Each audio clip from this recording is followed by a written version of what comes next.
नर्ला अंचल विभिन्न स्थान में ड्राइवर मान स्टेयरिंग छाड़ आंदोलन। ओडिशा ड्राइवर महासंघर आह्वान क्रमे सारा राज्य में 6 दफा दाबी नहीं ड्राइवर मान स्टेयरिंग छाड़ आंदोलन चली कलाहांडी जिला नर्ला ड्राइवर संघ तरफ नर्ला अंचल विभिन्न स्थान में स्टेयरिंग छाड़ आंदोलन कर नर्ला संघर पंचु पांडव नेतृत्व में आयोजित उक्त शांतिपूर्ण आंदोलन में जिलार शह शह ड्राइवर भाई अंशग्रहण करते। नर्ला ड्राइवर संघर कर्मकर्ता माने भाग भाग होई नर्ला सहित छतीकुड़ा बस बलबसपुर पलम छकरे मध्य शांतिपूर्ण आंदोलन करथिबा देखिबाकु मिलिछि।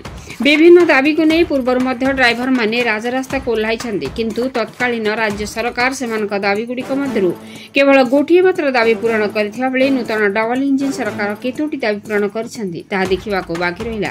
नर्लारु जगतराम साहुंक सह दीपक ठाकुरଙ୍କ रिपोर्ट मसिया न्यूज।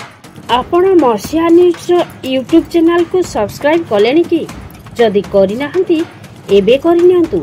एहा सह मसिया न्यूज रो फेसबुक पेज को और ट्विटर को फॉलो करंतु। ता सह मसिया न्यूज रो ऐप आसी गलानी, निज मोबाइल रो प्ले स्टोर रो डाउनलोड करनियंतु। जय जगन्नाथ।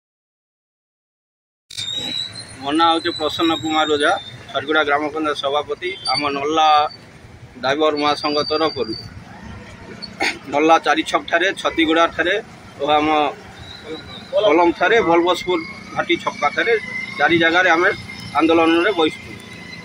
सरकार जे पर्यंत आम दाबी पूरण न करेंगे से पर्यंत आम स्टेयरिंग छाड़ आंदोलन अनिर्दिष्ट काल पर्यंत जारी। मो ना संतोष कुमार भाई, कुरमेल जीपी सभापति।